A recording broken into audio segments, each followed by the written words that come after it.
আসসালামু আলাইকুম, welcome to আখি স্বপন ব্লগ। সবাই কেমন আছেন? আলহামদুলিল্লাহ, আমরা ভালো আছি।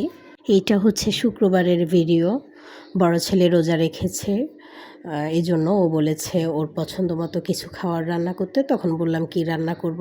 ছেলে বলল চাইনিজে যেভাবে চিংড়ি মাছ করা হয় ঠিক ওরকম করে একটা কারি করে দিতে, আর সাথে করে দিতে চিকেন ফ্রাই আর ফ্রাইড রাইস, আর সাথে যেন সালাদ থাকে। তখন বললাম যে ঠিক আছে, আজকের ইফতার তাহলে এটাই হবে। এজন্য এগুলোই করলাম। সেটা আবার আপনাদের সাথে একটু ছোট করে শেয়ার করার চেষ্টা করলাম। এই জন্য প্রথমে আমি একটা প্যান নিয়ে নিয়েছি। প্যানে প্রথমে চিংড়ি মাছটা করব, এই জন্য তো প্যানে প্রথমে একটুখানি বাটার দিয়ে ওতে একটু দিয়ে দিয়েছিলাম আমি রসুন কুচি, আর সেটাতে দিয়ে দিয়েছি চিংড়িটাকে একটু ফ্রাই করে নিয়েছি। সেটাতে চিংড়িটা যখন ফ্রাই হয়ে গিয়েছে তখন আমি এর মধ্যে দিয়ে দিয়েছি সয়া সস, চিলি সস আর টমেটো সস।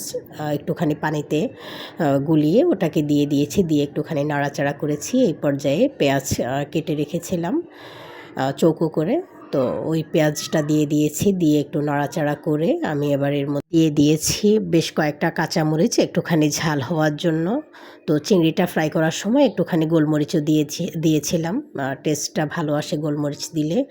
এই পর্যায়ে একটুখানি নাড়াচাড়া করে একটুখানি কর্নফ্লাওয়ার পানিতে গুলিয়ে সেটা দিয়ে দিয়েছি, সাথে একটুখানি পানি অ্যাড করেছি জাস্ট চিংড়িটা যেন ভালোভাবে কুক হয় সেজন্য। এমনিতে চিংড়ি রান্না হতে বেশি সময় লাগে না।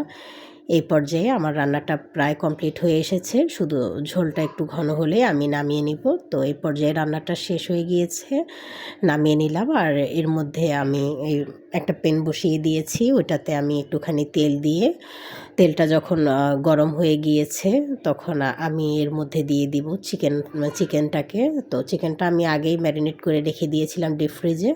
এখন শুধু ময়দায় কোট করে এটাকে ডুবো তেলে ফ্রাই করে নিচ্ছি। আসলে আমরা মানুষ তো ৩ জন, ছোটোটা তো খেতে পারে না, এই জন্য সব কিছু কম কোয়ান্টিটিতে নিয়েছি। আসলে বেশি মানুষ হলে খেতে ভালো লাগে, সব কিছু বেশি বেশি করা হয়, ভালোই লাগে খেতে। টেস্ট মনে হয় যেন বেড়ে যায়। অনেকে মিলে ইফতার করলে তো বাসায় তো আর সেজন্যই মাত্র ৩ জন, তাই সব কম করেই নেওয়া। এ পর্যায়ে আমার চিকেন ফ্রাইটা হয়ে গিয়েছে, আর আমি আগে থেকে অন্য চুলোয় ফ্রাইড রাইসটা করে রেখেছি।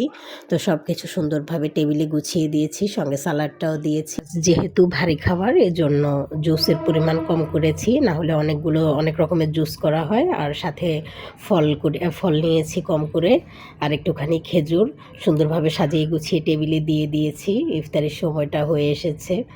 তো আপনাদের কাছে কেমন লেগেছে অবশ্যই জানাবেন, আর ভালো লেগে থাকলে লাইক করবেন, কমেন্টস করবেন, শেয়ার করবেন, আর ফলো বাটনে ক্লিক করে পাশেই থাকবেন। আর যারা ইউটিউব থেকে আমার ফ্যামিলি ব্লগটি দেখছেন তাহলে অবশ্যই আমার চ্যানেলটিকে সাবস্ক্রাইব করে দেবেন। আর এতক্ষণ ধরে আমার সাথে ব্লগটি দেখার জন্য আপনাদের সবাইকে অসংখ্য ধন্যবাদ।